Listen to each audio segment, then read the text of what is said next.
40 বছর বয়সী এই বৃদ্ধ গন্ডার দাদি কখনো ভাবতেই পারেনি যে সে ভয়ঙ্কর তলোয়ার দাঁতওয়ালা বাঘদের সামনে নিজের জীবন বাঁচাতে পারবে। কঠিন হিমযুগে উলি গন্ডারের একটি দল মোটা বরফের নিচে খাবার খুঁজছিল। এটি সম্ভব হচ্ছিল তাদের 30 সেন্টিমিটার লম্বা শক্তিশালী পায়ের কারণে। উলি গন্ডারের পিঠে একটি বড় কুচ থাকে যেখানে চর্বি জামা থাকে। এই চর্বি তাদের ভয়াবহ ঠান্ডা থেকে রক্ষা করে। সামনে দেখা যাচ্ছে এই বৃদ্ধ মাদি উলি গন্ডারটির বয়স প্রায় 40 বছর। তার শক্তি অনেক কমে গেছে এবং সে প্রায় অন্ধ হয়ে পড়েছে। তাই সে সাধারণত দলের মাঝখানে থাকে, যেখানে তুলনামূলকভাবে বেশি নিরাপত্তা পাওয়া যায়। তার পাশেই রয়েছে পরিবারের সবচেয়ে নতুন সদস্য, একটি ছোট্ট গন্ডার। সে এখনো নিজে নিজে বরফ খুঁড়ে খাবার বের করতে পারে না, তাই দাদির সাহায্য নেয়। এটাই দলবদ্ধভাবে থাকার সবচেয়ে বড় সুবিধা। সবচেয়ে ছোট সদস্য সবসময় সবচেয়ে বৃদ্ধ সদস্যের সাথে থাকে। অন্ধ দাদি অসহায় বাচ্চাটির ভরসা হয়ে দাঁড়ায়। ঠিক তখনই দূরের জঙ্গলের গভীর থেকে কিছু জলজলে চোখ ঝোপের আড়াল থেকে পুরো দলটিকে নজর করছিল। এরা ছিল শক্তিশালী তলোয়ার দাঁতওয়ালা বাঘ। তারা দলবদ্ধভাবে শিকার করতে ওস্তাদ। একবার কাউকে নিশানা বানালে তার বাঁচা খুব কঠিন হয়ে যায়। দলের নেতা সতর্ক সংকেত দেয় এবং সব গন্ডার আতঙ্কিত হয়ে দৌড়াতে শুরু করে। গন্ডাররা খুব দ্রুত দৌড়াতে পারে, এমনকি বৃদ্ধ দাদিও ঘন্টায় 33 কিলোমিটার গতিতে ছুটতে শুরু করে। কিন্তু এই ভয়ঙ্কর শিকারীরা আরও দ্রুত ছিল। খুব শিগগিরই তারা গন্ডারের দলের কাছে পৌঁছে যায়। তবে গন্ডারদের শক্তিশালী গোলাকার প্রতিরক্ষা দেওয়াল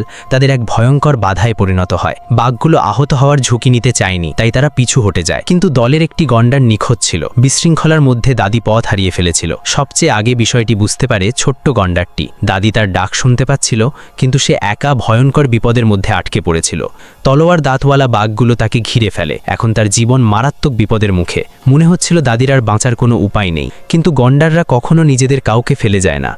ঠিক সেই মুহূর্তে যখন দাদি সবচেয়ে বড় বিপদের মধ্যে ছিল, পুরো গন্ডারের দল আবার ফিরে আসে। অবশেষে দাদি বেঁচে যায়। বৃদ্ধ দাদি আর ছোট্ট নাতি আবার একসাথে মিলিত হয়। এই কঠিন হিমযুগে একে অপরের পাশে থাকাই ছিল জীবন আর মৃত্যুর মাঝের সবচেয়ে বড় পার্থক্য।